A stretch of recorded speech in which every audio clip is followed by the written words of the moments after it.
Polje, kdo bo tebe ljubil? Polje, kdo bo tebe ljubil?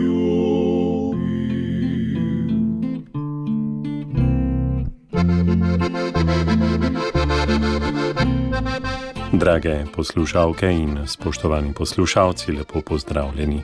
Na Ljutomerski pošti so lani 27. maja prvič udarili žig na priložnostno znamko, ki jo je Pošta Slovenije izdala ob 150-letnici zadružništva na Slovenskem. Prva hranilno-kreditna zadruga je bila namreč leta 1872 ustanovljena prav v Ljutomeru in to nekako velja za začetek zadružnega povezovanja na naših tleh. In v Ljutomeru se bo v četrtek odvijal simpozij o zadružništvu na Slovenskem, ki bo nekako zaokrožil kopico slavnostnih dogodkov, ki so v minulih mesecih zaznamovali ta lep jubilej, ki pa ob zadnjih dogodkih na Koroškem seveda sproža številna razmišljanja. Razmišljanja pa je svojim predanjenim nastopom sprožal tudi osrednji govornik na lanskem jubilejnem zadružnem kongresu.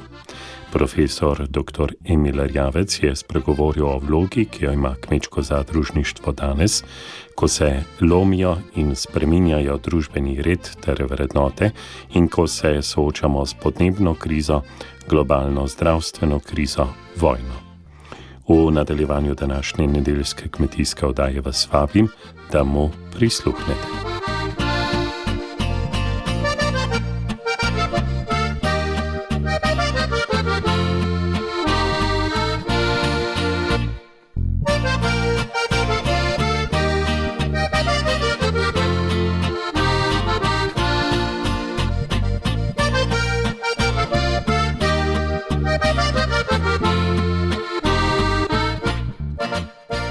Profesor dr. Emil Erjavec je svoj nagovor začel s pomislekom.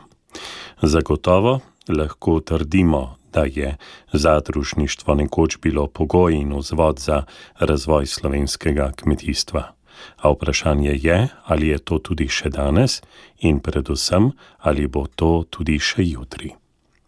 Na to pa je v luči akademskega pristopa, agrarnega ekonomista, podal zanimiv, neodvisen pogled, vreden razmisleka. Prisluhnimo. Začnimo z zelo preprostim vprašanjem. Zakaj sploh kmečko zadružništvo? Karkoli bereš ali govoriš s praktiki, je temeljni cilj jasen. Zadružništvo mora pomagati kmetom, da izboljšajo svoje dohodke. Pika. Pri tem pa to ni naloga nekoga tretjega, ampak kmetov samih, ki preko načina demokratičnega odločanja s svojim upravljanjem in tudi svojimi vlaganji prispevajo k temu, da zadruge lahko upravijo to svoje poslanstvo. Kmetje zadružniki so med seboj solidarni, pri upravljanju ni razlik med velikimi in malimi, skupaj gradijo svoje ekonomsko poslanstvo. Po teoriji zadružništva je te dohodkovne ekonomske koristi za kmete člane zadrug mogoče ustvariti na različne načine. Prve koristi lahko prinaša ekonomija obsega, torej zniževanje stroškov zaradi večjega obsega poslov, ki gredo preko zadruge. In to bodisi pri oskrbi z proizvodnimi sredstvi ali pri prodaji proizvodov. Z večjimi količinami lahko dobimo cenejša gnojila ali dosežemo boljšo ceno proizvodov. Druga izjemno pomembna potencialna korist, pomembna predvsem v današnjem času, je povečana pogajalska moč skupnega nastopa v pogajanjih z dobavitelji in kupci. Razdrobljeni kmetje nimajo enake moči, kot če jih zastopa skupna organizacija. Več kmetov zadružnikov predstavlja zadruga ali zadružni sistem, ki lahko seveda več doseže. Tretje je delitev tveganj, tako pomembnega elementa sodobnega časa. Ko včasih v izjemnih razmerah, kot jih doživljamo danes, zadruga lahko išče in ima pravico in odgovornost najti dodatne rezerve in pomaga najšibkejšim. Predvsej videno v zahodnem svetu, kot na primer zadružna predelava na račun nižjih prihodkov, povečanje dohodkov kmetov s svojim stalnim dobaviteljem. Četrta korist je znižanje transakcijskih stroškov, ki po Nobelovcu Coasesu določajo oblike ekonomskega organiziranja. Gre za zelo enostavne stvari, za stroške iskanja, temu rečemo, na primer dobrih dobaviteljev, kupcev, stroške zaposlovanja, torej pripravo pogodb, izbiro kadrov in nenazadnje stroške usklajevanja, ki so pri pridobivanju poslov in prodaji lahko zelo, zelo pomembni. Vse to lahko zadruga naredi učinkoviteje kot posameznik, če je seveda dovolj dobra. Peta korist je povečanje učinkovitosti v tržni verigi. To pomeni, da je zadružništvo sposobno oblikovati verige, ki dajo večjo dodano vrednost primarnim proizvajalcem, torej kmetom, recimo z razvojem proizvodov z višjo dodano vrednostjo, ki jo z nižjimi organizacijskimi stroški in maržami pripeljajo do kupcev. Šesto in zadnje področje pa je, da koristi lahko nastopijo z lažjim uvajanjem inovacij. Smo sredi nove tehnološke, digitalne in zelene revolucije.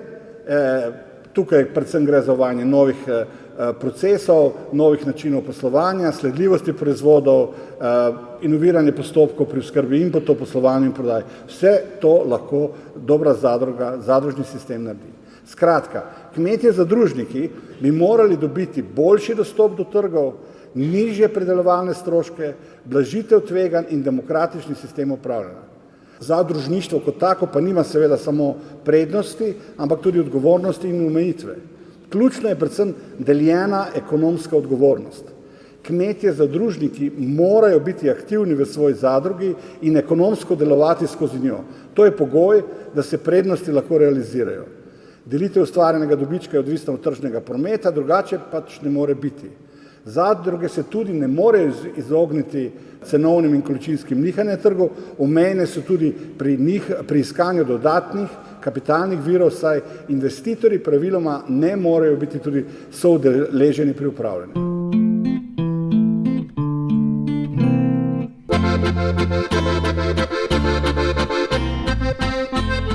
Na Radiu Ognjišče poslušate kmetijsko oddajo.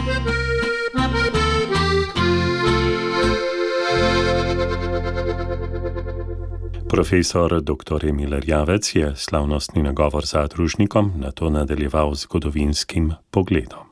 Če pogledamo skozi zgodovinsko in geografsko perspektivo, je uspešnost zadrug in zadružništva precej odvisna od tega, v kolikšni meri so zadruge bile sposobne oziroma imajo možnost zagotavljati te koristi in omejiti ovire za svoje člane kmete.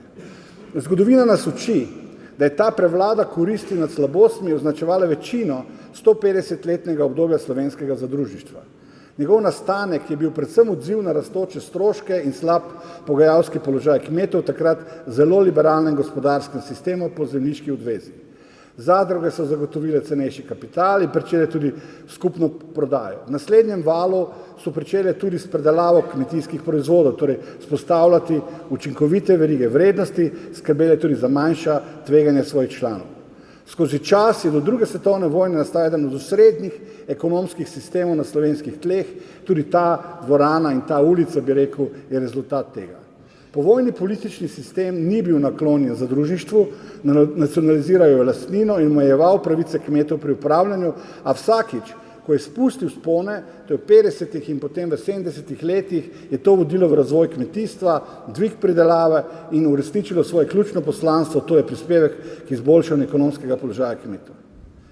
Kar pa je bilo v tem obdobju zares načeto, pa je bilo zaupanje kmetov v skupno delovanje, v inštitucije, tudi ekonomske, tudi zadruge, posebej v državo. Zaupanje pa je pogoj za delovanje zadružništva. To zaupanje je bilo z osamosvojitvijo in povezanimi spremembami le delno povrnjeno. Zaupanje je tisti substrat, iz katerega potem šele raste ekonomska korist in moč kmečkega zadružništva. O pomenu zaupanja govori recimo profesor Jos Biman, ekonomist, ki se trenutno na najboljši kmetijski univerzi na svetu, to je univerzi v Wageningenu, ukvarja z zadružništvom. V obsežnejši raziskavi je določil ključne dejavnike za odločanje kmetov o tem, ali bi šli v zadruge in bi sodelovali ali ne. Posebej izpostavlja kot zelo pomemben faktor pretekle izkušnje z ekonomskim sodelovanjem. Te so bile v Sloveniji skozi povojna desetletja resno zamajene in to vpliva na razvoj zadružništva tudi danes. Naslednji pogoj za uspešnost zadružnega koncepta je visoko zaupanje v družbo kot tako. Slovenska družba je razdvojena, zaupanje je na nizki ravni. Pri kmetih je zaupanje v inštitucije države še posebej omajano, ne glede na to, da imamo velika vlaganja v kmetijstvo sredstve kmetijske politike. Skupni interes zadružnikov je naslednji pogoj. Torej vsi morajo imeti enako vizijo in predstavo, kaj je za njih in za vse ostale zadružnike dobro, torej kam ne gredo in se razvijajo. Tega je potrebno znati prepoznati, prepričati ostale in se dogovoriti. V dobi, ko cveti nesrečni individualizem in smo vsi s pomočjo interneta pametni in vsak zaupa le sebi, je kratkoročni osebni interes pomembnejši kot dolgoročni skupni. Zato je vse kolektivno v slovenskem kmetijstvu precej izgubljeno. Kmetje ne verjamejo. Tisti, ki so uspeli, so našli svojo pot sami, tisti, ki bi ji rabili pomoč, to so predvsem manjši, pa so raje ubogi v svoji revščini, kot da bi vsaj kupili srečko, da bi skupnim pristopom naredili več. A resnici na ljubo, vprašanje je, koliko je dejanskih ekonomskih koristi, ki jih lahko ponudi sodobna zadruga. Tudi če obstajajo, v to jaz ne dvomim, je nezaupanje temeljni razlog za izostajanje stalne in trdne ekonomske zaveze za sodelovanje. Po Bimanu sta pogoje za sodelovanje kmetov v zadrugah tudi njihova izobrazba in podporno institucionalno okolje. Oboje ni v prid slovenskemu zadružništvu. Da le dostojno izobraženi zadružniki lahko vidijo, predvsem pa razvijajo prednosti v svojem in skupnem interesu, je dokazano. Velja tako za kmete, kot tudi zaposlene na zadrugah. Videti dlje je lažje, če si videl kaj sveta ali prebral kakšno knjigo. Kadri postajajo ključen deficit slovenske države na različnih področjih, zadružništvo tukaj ni posebej izvzeto, nasprotno, kadri so ključen izziv. Seveda ne gre toliko za formalno izobrazbo, kot za razumevanje, razgledanost, razsvetljenost, kot smo danes slišali od našega nagrajenca, in širino. Tukaj je povratna zanka. Dokler ne bo odličnih in usposobljenih osebnosti med kmeti in zaposlenimi, zadružništvo ne bo delalo večjih korakov. Ali drugače, tam, kjer to obstaja, in v Sloveniji je kar nekaj dobrih primerov, so rezultati uspešnosti in razvoja zadrug tudi vidni in to več kot očitno. Slovenija ima tudi odlične prakse zadružništva, to ni potrebno navajati. Dejstvo pa je, da je vse v ljudeh. Upam si tudi trditi, da ne glede na vse podpore in besede, institucionalno okolje, torej zakonodaja in proračunski ukrepi, niso preveč prijazni do zadružništva. Ali bolje tako, sicer niso posebej negativno usmerjeni, pomagajo pa tudi ne veliko. Izgubljeni v evropskih predpisih in o pomanjkljivem znanju, slovenska država ne zna posebej podpreti zadružništva.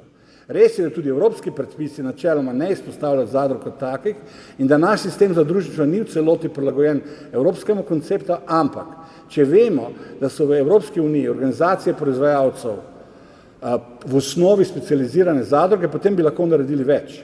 Predvsem pa tudi več pri zadružnih investicijah, v skupno skladiščenje, pripravo blaga za trg in predelavo. Tukaj bo potrebno narediti večje premike v prihodnje. Nujno. A to zahteva tudi premike pri sedanjih zadrugah in njihovih strategijah. Poslušate podcast Radia Ognjišče. Obiščite našo spletno stran in poiščite še druge zanimive vsebine.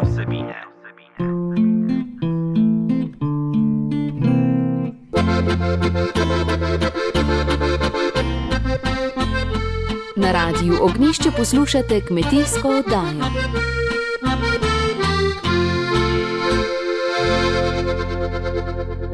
V današnji nedeljski kmetijski oddaji lahko slišite, kaj je profesor dr. Emil Erjavec povedal zadružnikom na lanskem slavnostnem nagovoru ob 150-letnici zadružništva.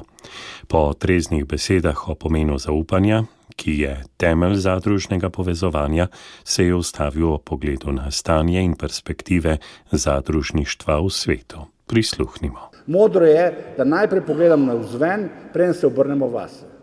Sodobnim zadružništvom v razvitem svetu, kateremu po vseh kriterijih končno pripadamo, je tako kot z družinskimi kmetijami. Te so še zmeraj več kot hrbtenica razvitega kmetijstva, a sestava in delovanje tistih, ki vstajajo in se razvijajo, je daleč od vzorca izpred desetletij. Hočemo ali nočemo. Gremo namreč v dve smeri, to je v gospodarstva, ki so visoko tehnološko razvita z visokimi standardi, kapitalskimi vložki in znanjem, kmetije, ki so praktično že družinska podjetja. To je na eno stran. V drugo stran, torej dualizem, se vse bolj kmetije usmerjajo v agroekologijo, pogosto tudi predelavo, dopolnilne dejavnosti, iščejo dodano vrednost, ki omogoča preživetje tudi z manj resursi. Kar je vse bolj jasno, klasične, tradicionalne družinske kmetije pospešeno izginjajo. Smo tako daleč od tega vzorca v Sloveniji in podobno kot s tem dualnim razvojem kmetij in tudi zadrugami. V ZDA, severni in zahodni Evropi le-te ostajajo močan, če ne že najmočnejši gospodarski sistem kmetijstva z močnim, a manjšim članstvom, svojo trgovino, finančnim sektorjem in predelavo. Kot druge v gospodarstvo prihaja tudi pri teh do koncentracije moči na nacionalni in vse bolj tudi večnacionalni ravni. V sheme delovanja vstopa dodaten kapital, zato zadruge postajajo hibridne, kjer postopoma vsaj v zadružna podjetja vstopa tudi lastniški kapital. Ostaja zadružništvo, ki je pa pogosto samo še po lupini tradicionalno in zmeraj bolj izrazito ekonomsko noto. A tudi tako v osnovi koristi svojemu članstvu v vseh prej navedenih elementih. Najmočnejše ostaja v sektorju mleko, mogoče še sadje, a prisotno je v vseh drugih sektorjih. Ob tem pa že nekaj desetletij raste vertikalno pogodbeno organiziranje agroživilskih verig, to je pogodbena razmerja med pridelovalci in predelovalci, deloma tudi trgovino, ki v delu in v nekaterih sektorjih, naprimer tradicionalno perutninarstvo, po novem tudi prašičereja, zelenjadarstvo nadomeščajo zadružništvo. Drugo smer zadružništva razvitega sveta predstavljajo nove, inovativne oblike organiziranja, ki izhajajo iz temeljnih načel zadružništva in nastajajo na področju okolju prijaznih praks, tehnoloških inovacij, socialnega podjetništva in še kaj bi se našlo. Kot pred več kot 100 leti je temeljno načelo vzajemnost, ki ga ustvarjajo kmetije, zadružniki. Dejstvo pa tudi je, da take nove zadruge oziroma njeni člani zelo hitro, zato da bi dobili kapital in dobre kadre, ustanavljajo gospodarske družbe v lastništvu kmetov, kar je za nas zaenkrat še nepredstavljivo. Ideja zadružništva je torej obstala, se pa je modificirala glede na splošne ekonomske in družbene razmere. Odločilno vlogo ohranjajo kmetje zadružniki, ki pa iščejo svoje osebne in skupne koristi v mreži novih in novih poslovnih idej in organiziranosti. Stanje v slovenskem zadružništvu je boljše kot v veliki večini nekdanjih socialističnih držav, kjer se zadružništvo tudi ni močneje postavilo na noge, je profesor dr. Emil Erjavec povedal zadružnikom na lanskem slavnostnem nagovoru ob 150-letnici zadružništva in na to takole podčrtal aktualno stanje. Na drugi strani pa nismo naredili odločnejših korakov v smeri graditve zadružnega poslovnega sistema, ki bi dejansko nosil in podpiral pospešeni razvoj kmetijstva. V slovenskem agroživilstvu trgovina diktira ekonomske razmere in to ne zadružna, večji del živilsko-predelovalne industrije ni kaj prida v partnerskem odnosu s kmeti, pogosto so oboji bolj tekmeci kot partnerji. Trpi seveda kmetijstvo skozi nižje odkupne cene, v bistvu tudi oba nadaljnja člena, vprašanje seveda, koliko se tega zavedata in razumeta. Trpi pa tudi narodno gospodarstvo, mislim predvsem na dodano vrednost in zaposlenost. A ni vse tako črno, kot morda izveni iz teh besed. Tudi v slovenskem zadružništvu imamo dobre zgodbe in razvoj. Ne glede na propade številnih zadrug in bele lise v geografskem pokritju, tiste zadruge, ki ste obstale, večinoma delujete dobro. Dobro vlogo vidim tudi pri specializiranih zadrugah, predvsem mlekarskih, vinarskih in perutninarskih. Nekaj najbolj vrhunskih proizvodov slovenskega agroživilstva prihaja iz zadružnega kroga. Nekateri pobirajo celo svetovne nagrade, predvsem vinski del se je stabiliziral in je nosilec razvoja. Prav tako kot druge, prav tako pa je pomemben element razvoja so tudi druge zadruge, bolj splošne, ki širijo bodisi predelavo ali trgovino. Ob tem imamo tudi zadruge, ki so inovativne, se resno premikajo proti okoljskemu konceptu, digitalizaciji, bližje potrošniku in družbi. Jubilej je priložnost za osvetlitev teh dobrih, pa tudi manj dobrih resnic.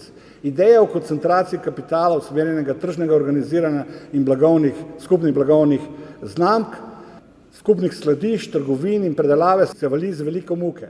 Prvi premiki po 30 letih tranzicije in pogosto tavanja so danes že tukaj, a vprašanje je, a so danes dovolj močni in jasni.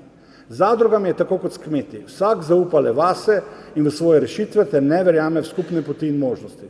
Kaj za vraga se je Slovencem zgodilo, da ne zaupamo drug drugemu in ne znamo graditi večjih poslovnih zgodb utemeljenih na dobrih praksah in teoriji?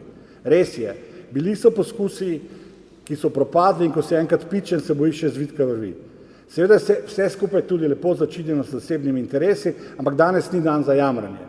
Zadruge bodo šle naprej v pravo smer, vprašanje le kako hitro in če zaradi tega ne bo preveč žrtev. Dodaten problem tega pasivnega, če ne že sovražnega pristopa do kolektivnega delovanja beležimo tudi na področju, ki je novo, kjer obstaja družbeni interes in zanimanje potrošnika, pa ne prihaja do hitrejšega razvoja, večjega sodelovanja in zadružnega organiziranja. Ekološka pridelava je še zmeraj stvar tržnic, predvsem tržnic in neposredne prodaje. Dopolnilne dejavnosti so stvar posameznega kmeta. Nekateri večji že ogrožajo tudi tržni položaj zadrug. Ne gredo pa naprej, da bi potegnili za sabo tudi druge. Lažje biti sam in to ni dobro. Preden gremo na poskus opredelitve vizije, kam slovenskim zadružništvom v naslednjih desetletjih, se vrnemo k profesor Bimanu. Vizijo je potrebno namreč nasloniti na soočenje z zunanjimi in notranjimi izzivi, pred katerimi stojijo agroživilske zadruge, kaj je boljše ime za prihodnjo naravo zadružništva. Temeljni zunanji izziv je koncentracija v trgovini. Tukaj so procesi hitrejši, bolj surove in z znatnim vplivom na delovanje in moč zadružništva. Še bolj je potrebno zato okrepiti pogajalsko moč zadrug pri prodaji svojih proizvodov, a tudi sprejeti dejstvo, da trg preko trgovine narekuje tudi zahteve do kmetijstva, kar vodi v resno preobrazbo proizvodnih in ekonomskih sistemov. V Sloveniji smo šele začeli to razpravo. Iz tega izhajajo tudi zahteve po trajnosti kot generalnemu konceptu in kakovosti hrane kot tisto, kar prepriča potrošnika. Hitreje je potrebno doseči dogovore o spremembi predelovalnih postopkov, zahteve po kakovosti, sledljivosti, ostanki zaščitnih sredstev so taka vprašanja. Multinacionalke vnašajo te elemente, nikoli pa ne bodo mogle v celoti prepričati ozaveščenega lokalnega kupca. Tega lahko sodobno slovensko zadružništvo prepriča, vendar le z realnimi in nenamišljenimi koncepti, kako vse delamo prav in dobro, ostajamo pa enaki. Za kmete postaja ključen izziv visoka volatilnost, torej nihanja cen, ki so bodisi rezultat vremenskih ali ekonomskih dogodkov. Če zadružništvo ne bo izkoristilo tukaj svoje možnosti blaženja nihanj, bo zapravilo pomembno priložnost za svoj razvoj in predvsem dvig zaupanja. Prvi notranji izziv prihodnjega razvoja zadružnega pa ostaja enak preteklosti. Kako prepričati člane, da bodo uveljavljali svoj ekonomski interes preko zadruge? Potrebno je krepiti dialog med člani in predvsem pritegniti mlade.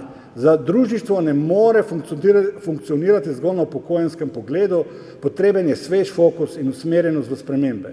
A najprej moramo koga pridobiti, da bo pripravljen delati zadružništvo. Vsaj tako pomembna točka pa je tudi pridobiti dobre menadžerje za vodenje zadrug in zadružnih podjetij.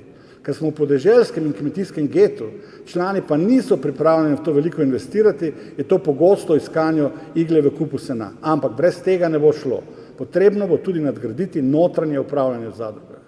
Naslednji pomemben izziv je pridobitev kapitalskih deležev. Zgolj sloneti na kreditnem trgu ne zadošča za rast, zato bodo potrebne spremembe tudi v lastniški strukturi. Precej bogokletno, a tak je trend v tujini, ki prihaja tudi k nam.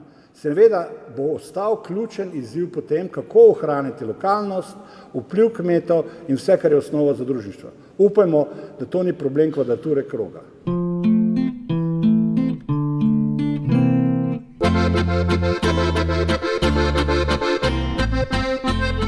Na Radiu Ognjišče poslušate kmetijsko oddajo.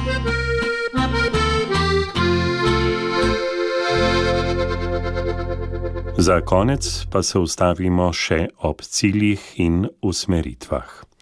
Agrarni ekonomist, profesor dr. Emil Erjavec, jih takole podčrta. Kam torej usmeriti slovensko agroživilsko kmečko zadružništvo? Veliko smo že omenili. Natančnejša vizija bi zahtevala globlji premislek. Zato naj bo to prva pobuda. Realen in mednarodno primerljiv strateški pogled na razvoj agroživilskega zadružništva v Sloveniji. Cilj bi morala biti stalna rast dejavnosti, ki bi se poznala tudi v dohodku slovenskega kmetijstva in živilstva. Ocenjujem, da bi to lahko dosegali s hitrejšo in premišljeno koncentracijo delovanja in večjo integriranostjo celotnega zadružnega sistema. Čeprav je bilo že kar nekaj poskusov, bo soočenje z realnosti razmer narekovalo skupno nabavo, poenotenje sistema naravne države s skupnimi trgovinami in blagovnimi znamkami. Je to danes utopija? Morda. morda pa tudi edina dolgoročna perspektiva. Prav tako je potrebno še naprej pristopiti k razvoju specializiranih zadrug. Če kdo meni, da bo premik v prašičereji, zelenjadarstvu in sadjarstvu mogoč brez tovrstnih organizacij proizvajalcev, ne pozna stanja v Sloveniji. Edina resna razvojna alternativa so vertikalne pogodbe z industrijo ali trgovino, ampak tu kmetijstvo ne bo kreiralo rešitev. Vse drugo je capljanje na mestu, žal. Ukrepiti je potrebno pogajalsko moč kmetov in zadrug in to ne gre brez organiziranja in sodelovanja. Zadružništvo mora biti tudi prvo pri razvoju trajnostnih tehnologij in proizvodov, ekološko kmetijstvo, naravovarstvene sheme, dobrobit živali in drugo, ki bo narejeno po profesionalnih marketinških standardih in bo dobilo mesto v lastnih prodajalnah in pri slovenskih trgovcih, lahko pomembno vpliva na ekonomski položaj kmetijstva in kmetov in odpira tudi možnosti razvoja zadrug. Nekateri so tukaj že na dobri poti. Ključen premik lahko omogočijo nove, mlajše strukture zadružnikov, članov in menedžerjev. V trenutnih razmerah kadrovskih deficitov je to skoraj misija nemogoče, a skupnim delom s fakultetami, štipendijami in dobrim delovnimi razmerami bo mogoče postopno napredovati. Znanje o kmetijstvu, živilstvu, financah, marketingu, menedžmentu in značilnostih zadružništva so lahko ključ uspeha. Ne verjamete? Jaz pa verjamem. Verjamem v mlade in v strateško delovanje na področju kadrov, samo izstopiti moramo iz zone svojega udobja in interesa. Tudi digitalizacija zadrug, poslovanja, dialog, pridelava in predelava je pogoj za uspeh. Res je v razmerah divjega kavbojskega trga, neplačili, nelojalnosti kmetov, to spet utopija, ampak prav ti koraki lahko privabijo nove mlade in kreativne kadre in obenem omogočijo želene pozitivne spremembe. Ne bom nadaljeval, ker vedete, sedaj pri marsikomu vre. Pa kaj ta govori? To ni mogoče, ne pri nas, ne zdaj. Verjemite, to je mogoče. Ponavljam, vse je v ljudeh, v njihovem znanju in pripravljenosti za učenje, delo in sodelovanje. Če ne bomo verjeli v pozitivne spremembe in prste kazali samo proti državi, bomo ostali v tem stanju splošnega nezadovoljstva in rigidnosti. Ne glede na to, da nam sploh ne gre tako slabo. Si predstavljate, da bi začetniki slovenskega zadružništva pred 150 leti obupavali, ko so kmetije po vrsti šle na boben zaradi ruskih obresti in padca cen ob vstopu ameriškega žita na evropska tla? Boste rekli, sedaj so drugi časi, so drugi časi, ampak kmetijstvo, predvsem tako, ki temelji na malih kmetijah, kot je naše, brez sodelovanja in povezovanja, samo z stihijskim razvojem vodi v praznjenje podeželja in uspešno zgodbo kmetijstva le nekaterih. To je trend, ki se nam dogaja. Verjamem, da bo prihodnje, in zaključujem, da bo prihodnje neke vrste povezovanja in sodelovanja v kmetijstvu ostalo. Tudi ideja zadružništva bo zagotovo preživela. Kako uspešno pa bo njena realizacija šla skozi sedanje organizacijske strukture, pa odvisno od toliko dejavnikov, da je težko napovedati. Danes je tak dan, da bodimo optimisti. Zato je odgovor na zastavljeno vprašanje o vlogi zadružništva pritrdilen. Morda ga le nekoliko modificiramo. Torej, zadružništvo je pogoj za razvoj malega slovenskega kmeta in trajnostnega kmetijstva. Takole je pogled na korenine, aktualno stanje in izzive zadružništva strnil agrarni ekonomist profesor dr. Emil Erjavec.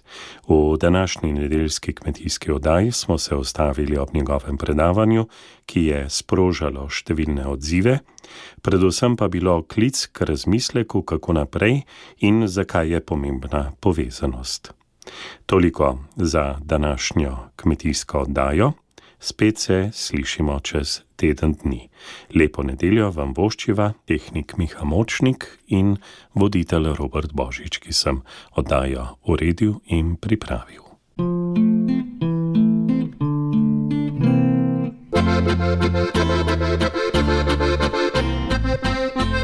Zavedajmo se, da nas kmetijstvo vse preživlja.